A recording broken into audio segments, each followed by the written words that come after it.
Ladies and gentlemen, boys and ghouls, fiends of all ages, welcome back.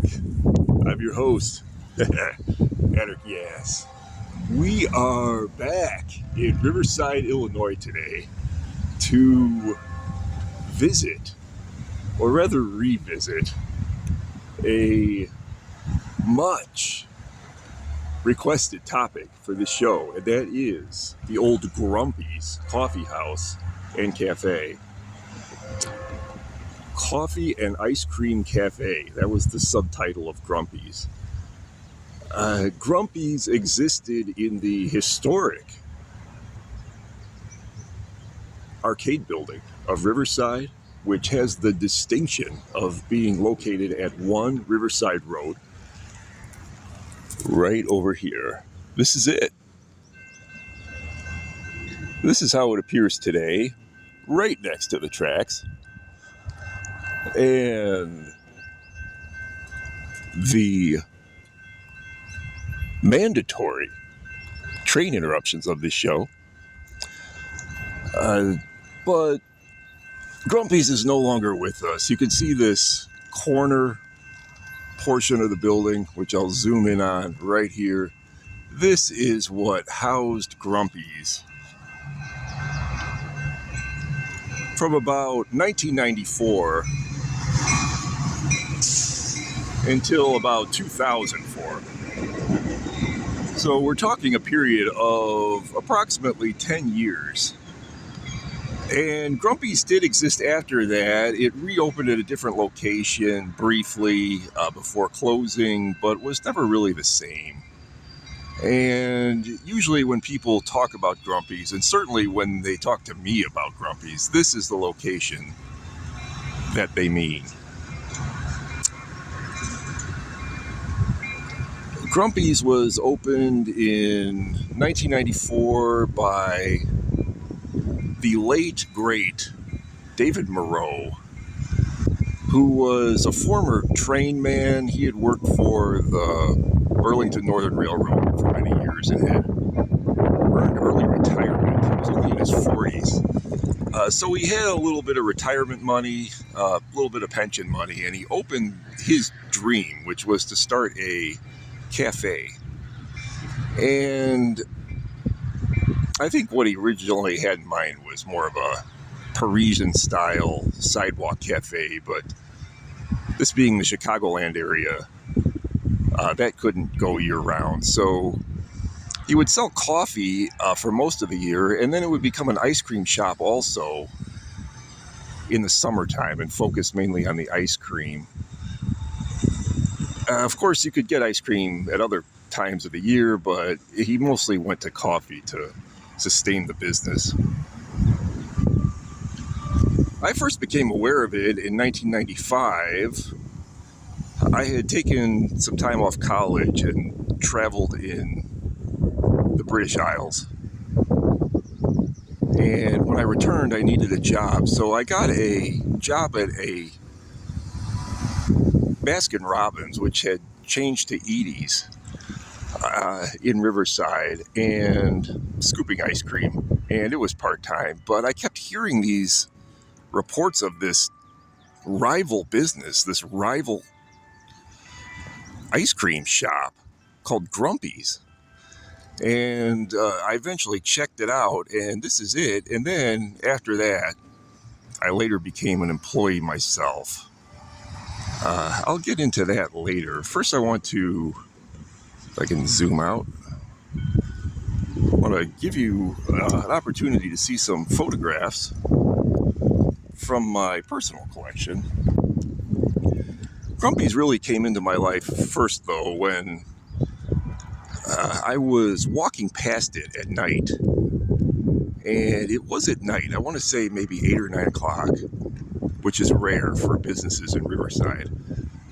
Businesses at that time, and this is the 1990s, late 1990s, would typically close up early, like 5 or 6 o'clock. And the whole town would be dead after dark, except for Grumpy's. David Moreau was shrewd enough to realize that if he just kept his doors open, he'd be literally the only game in town. And as a result, you had all these night owls hanging out in there and spending money and making it a real thriving business after hours. And not too after hours. It didn't go into the early morning hours, but he did keep it open late. Sometimes I remember still being in there at 10 o'clock at night. And there were all these specifically punk rockers who gravitated towards this business, and they became known as the Grumpy Punks. And I was walking past, and I heard punk rock blaring from this shop. It had an outdoor sound system, which was also rare for Riverside. So whatever was playing inside the cafe would also play out on the sidewalk. And David had set this up so that people enjoying their coffee and ice cream out on the sidewalk, on the tables and chairs, which are long gone, but they were basically on this stretch of sidewalk here behind that water fountain where those gas lights are.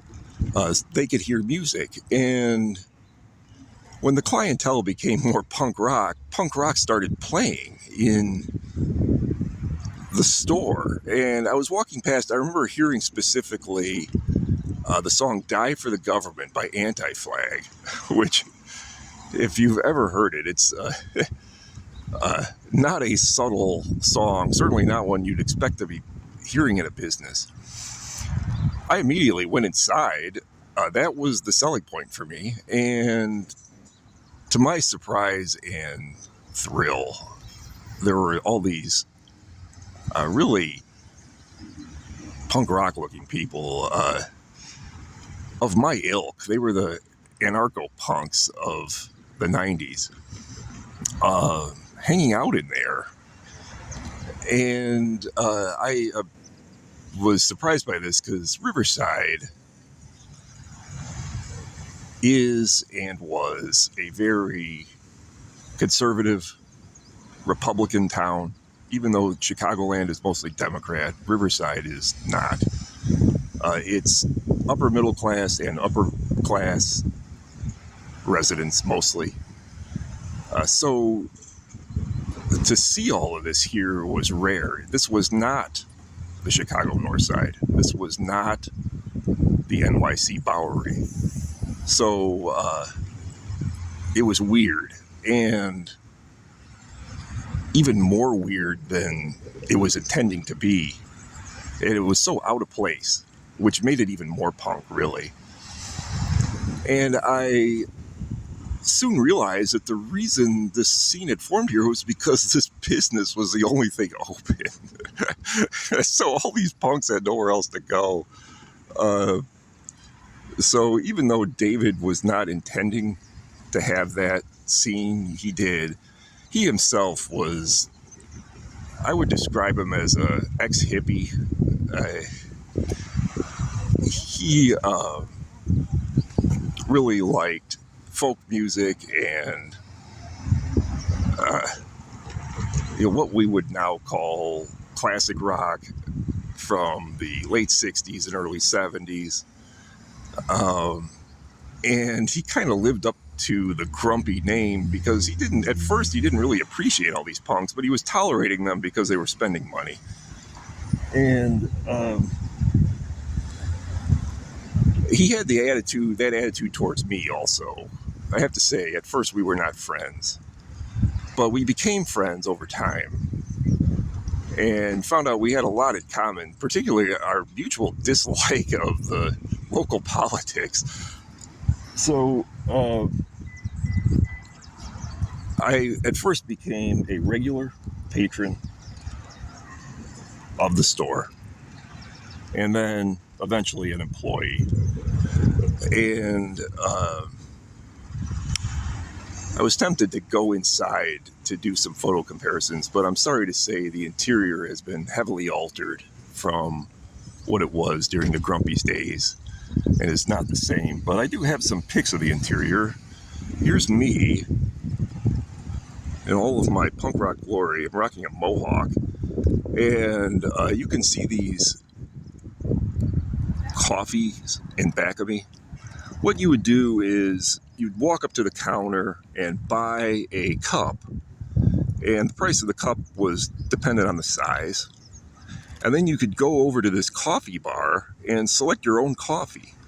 So you didn't even really order anything directly from the baristas unless it was some sort of specialty coffee that had to be mixed. Then, as now, there were frequent trains that would shake the building. The whole building would tremble, which was unsettling at first, but after experiencing it thousands of times, you just got used to it. Although I really have to applaud the architecture of this building for standing up to that for centuries. Well, over a century. This dates from the Victorian era. I want to say it was completed in 1869 or 70, and you can see how close it is to the railroad.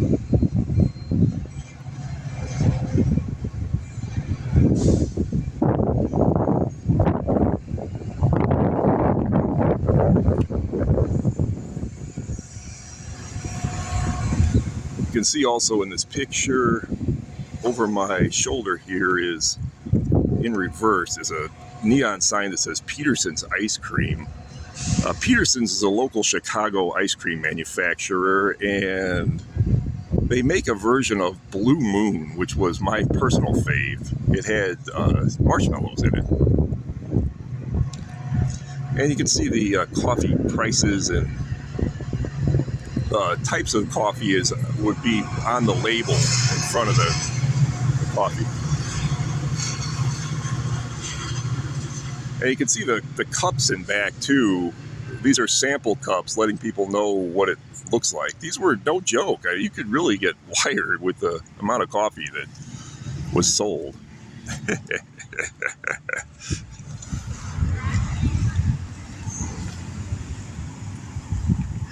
As time wore on and I became better acquainted with David, I applied for a job there outright. I had lost my job at Henniger Pharmacy because it closed down. And I was well known at that business as a cashier, and I had become kind of respected in the community, even though I was this total punk. And David knew me from there and from Grumpy's itself, so he hired me. And I have to say, that really changed the dynamic of the shop itself. Prior to me working there, although punk rockers hung out in it a lot, they really didn't work there. And the people that did work there tolerated us, but as I said, they really weren't one of us. But that really changed when I worked there. And here's a picture of me and longtime Grumpy's employee Annie Nickpon, who did listen to punk herself, but you can see how conservative looking she is. And here's us standing in the Grumpy's doorway. I mean, imagine buying coffee from this woman for years and then suddenly having to buy coffee from the man on the right. Most of the community was a little taken aback by it at first. But again, they knew me from this other store, so I kind of broke the mold there. And then other punks started getting hired there too. Also, take note of this facade. At that time, the arcade building had not yet been restored, and it was covered with this white stucco. Look at this archway. It's completely covered the old brick, which here is the same archway. It's right where that car drove. That's where we were standing. So you can see all of that stucco has been stripped away and the original brick restored. Also taken away is that spiral grating that's above the door. You can see it here. The Grumpy sign hung from that. That's totally gone.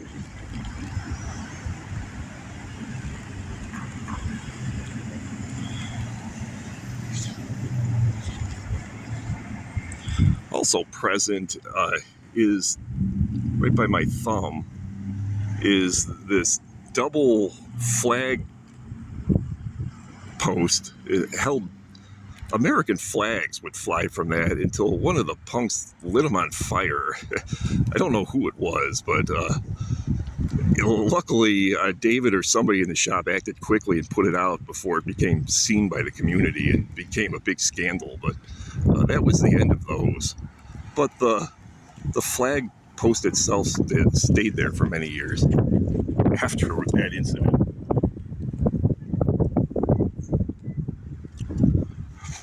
David was really into flowers and gardening, and Grumpy's had a kind of hanging garden that would hang from these grates. And here's me with that again in my rocking my punk rock mohawk, and you can see these flowers just billowing. They would hang all the way down. People would walk into them when they were coming in and out of the store. Behind my head is the infamous Grumpy's air conditioner that would hum all summer. It was really loud. It would drip water onto people as they were walking in and out. Because this building is so old it didn't have AC. I can't remember exactly when this pic was taken. This is early 2000s, but early 2000s, present day. Early 2000s, present day.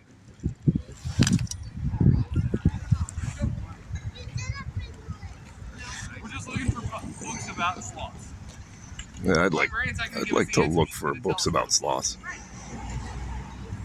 Sure, a lot of sloths out here today.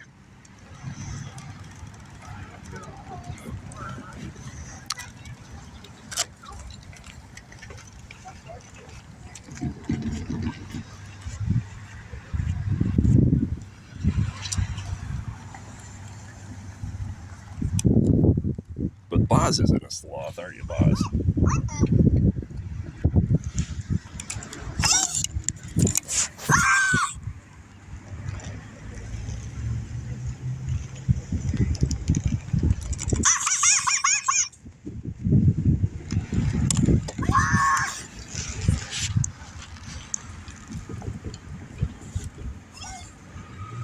Getting back to the story, though, as I mentioned, Grumpy's was open late, and the hours would sometimes vary depending on who was running the place. If it was me or one of the other more punk rock influenced people, we'd keep it open even later than the hours, especially if there was a crowd, which there usually was.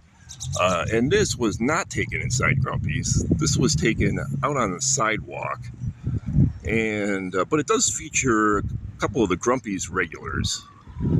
The guy in the red shirt is Slice, and the guy in the blue shirt is Graff, and that's me in the middle, rocking a full head of hair that you can't even really see in this dark photograph. Was that a mandatory motorcycle out in the distance?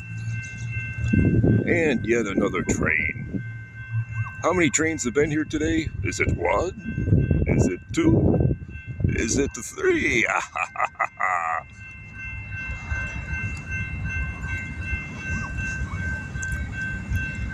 But these guys were regulars. Slice especially would hang out here almost daily.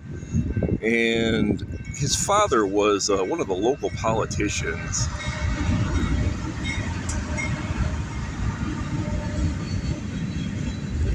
And he called my house once, called my apartment. His father called my apartment. Slice had been to one of my parties and had passed out and basically crashed there for the night, which was ironic since his band was called the Crashers. In fact, he's wearing a Crashers t-shirt in this picture. And the father called my apartment. I answered, and when he said who he was, I freaked out for a moment because my apartment had been heavily surveilled by the police. This was right after the stabbing incident in Riverside. I've got a separate video on that.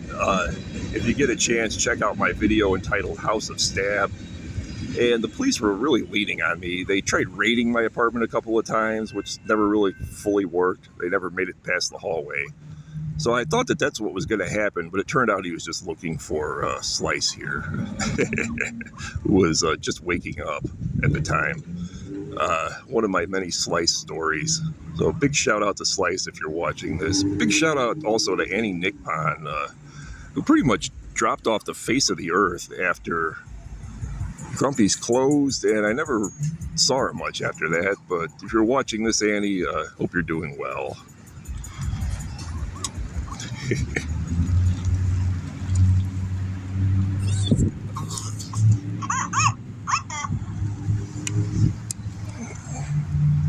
David Moreau retired after reopening Grumpy's briefly at another location on Burlington, roughly across the street from where Riverside Foods is now. It was a much smaller space and didn't recapture its glory that it had during its original days at this spot.